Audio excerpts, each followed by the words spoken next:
Assalamualaikum warahmatullahi wabarakatuh. Saya akan meresum materi tentang perencanaan sumber daya manusia. Perencanaan sumber daya manusia merupakan pendekatan sistematis dalam mengelola tenaga kerja dalam sebuah organisasi.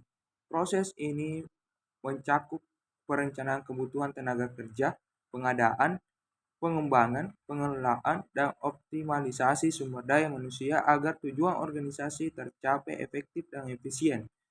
Nah, definisi dari perencanaan sumber daya manusia adalah pendekatan sistematis dan strategis untuk mengidentifikasi, mengembangkan, mengelola, dan mengoptimalkan sumber daya manusia di dalam organisasi.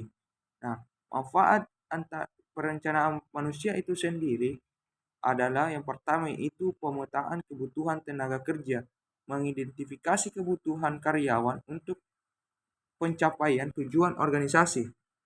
Nah, yang kedua yaitu efisiensi penggunaan sumber daya, memaksimalkan produktivitas dan efisiensi karyawan.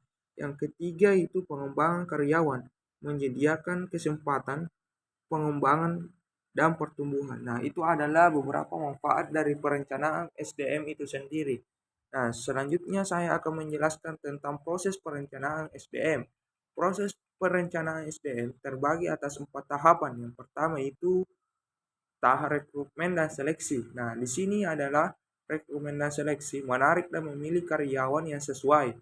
Nah, atau merekrut karyawan yang sesuai dengan kriteria yang dibutuhkan dalam suatu organisasi.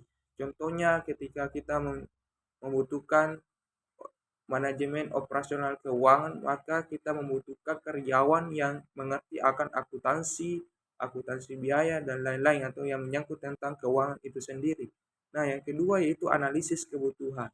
Nah, analisis kebutuhan ini mengidentifikasi kebutuhan keterampilan dan kompetensi. Nah, analisis kebutuhan ini kita akan mengetahui apa saja yang dibutuhkan oleh dalam sebuah perusahaan.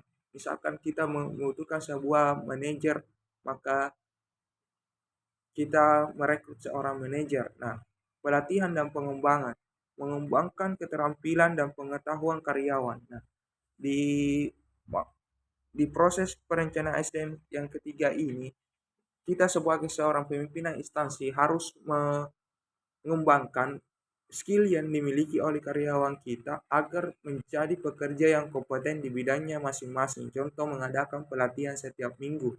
Setiap 1 minggu diadakan pelatihan atau setiap 1 bulan. Dan manajemen kinerja, mengevaluasi dan meningkatkan kinerja karyawan. Nah, setiap perusahaan atau organisasi pasti akan mengadakan evaluasi untuk mengevaluasi semua perencanaan atau kebutuhan-kebutuhan yang dibutuhkan dalam mencapai tujuan perusahaan itu sendiri. Nah, itu adalah beberapa dari proses perencanaan SDM. Nah, tantangan dan adaptasi.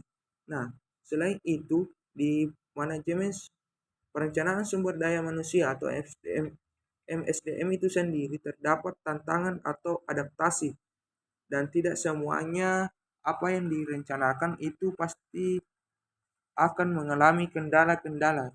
Yang pertama itu tantangan.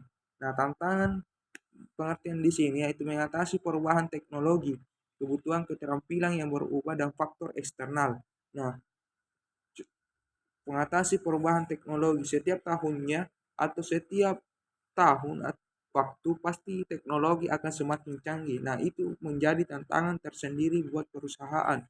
Nah, yang kebutuhan keterampilan yang berubah. Contohnya dulu kita tidak dituntut untuk paham teknologi, contohnya handphone, maka kebanyakan perusahaan pasti membutuhkan karyawan yang mengerti akan sosial media atau alat-alat canggih lainnya. Yang kedua itu strategi adaptasi, menyesuaikan strategi perencanaan SDM dengan cepat sesuai dan dinamika pasar dan organisasi. Nah, contohnya sekarang itu di era modern, kita serba digital, maka strategi adaptasinya pasti kebanyakan dalam mempromosikan produk pasti melewat online contohnya. Nah, itu adalah resume dari materi kelompok 2 mengenai perencanaan sumber daya manusia. Lebih dan kurangnya mohon dimaafkan. Sekian, wassalamualaikum warahmatullahi wabarakatuh.